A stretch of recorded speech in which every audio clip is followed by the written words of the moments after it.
A US strike force is still positioned in the Middle East as a tense standoff between Iran and the United States continues. Iran's Supreme Leader Ayatollah Ali Khamenei says an attack by Washington would lead to a regional war. He says Iranians should not be afraid of Donald Trump's threats. In the past, Americans repeatedly made threats in their statements saying that all options are on the table and all options include the option of war. Now, this man also keeps claiming that they have sent aircraft carriers and so on. In my view, the Iranian nation should not be frightened by such things. The people of Iran are not influenced by this kind of talk. We are not the initiators of war. We do not want to oppress anyone or attack any country. But in response to anyone who seeks to attack, the Iranian nation will deliver a strong blow. Americans should also know that if they start a war this time, it will be a regional war. But diplomatic efforts continue. Donald Trump says Iran is talking seriously with the US about the prospect of landing a deal to avoid military action.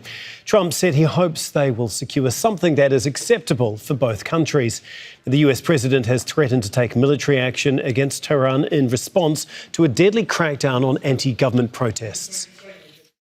Make a negotiated deal that would be satisfactory with no nuclear weapons. They said they should do that, but I don't know that they will, but they are talking to us, seriously talking to us. We are now joined by Yusuf Alabarda, who is a military analyst. He joins us from the Turkish capital, Ankara. Thanks so much for being with us here on Al Jazeera.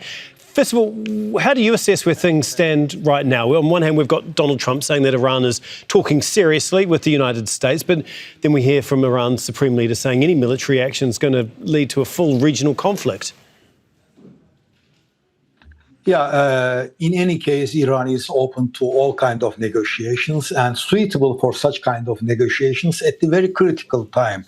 The history showed us that Iran is threatening, using a lot of threatening words, but at the very end is always suitable for a handshake and for a negotiation. For these purposes, Donald Trump sent one of the biggest naval fleets to the Iranian sea border, but at the same time, Iran now has a live fire drills at the very close distance to the Strait of Hormuz. For this reason, there are two things that the United States can hit Iran, but Iran is ready to escalate the situation.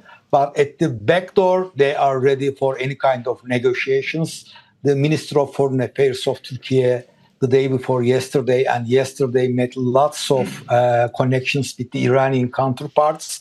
And the President Recep Tayyip Erdogan is also talking with the president of Iran, Pezeshkian. For this reason, there are two sides. One of them is going militarily.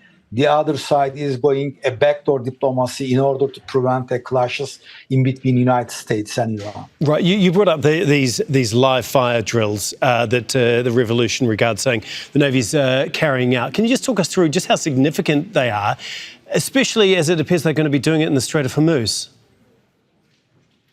Yeah, the Strait of Hormuz is a very narrow choke point, and 20% of the oil and LNG passes through by using this very narrow strait. For this reason, Iran is threatening all the world that they can close it. And the United States Navy strike group is there not only for attacking Iran only, but also at the same time demining this area, because Iran is using smart mining things very close to this area.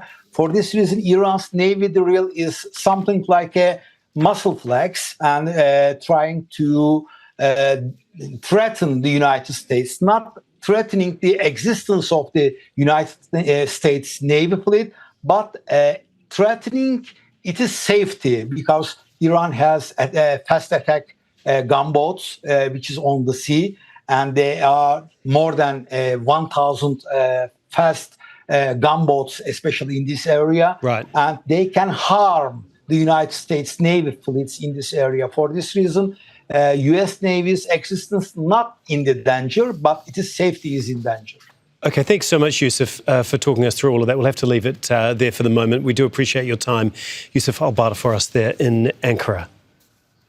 Don't miss out. Get the full picture. Subscribe to Al Jazeera for reliable news, expert insight. Like, share, stay ahead.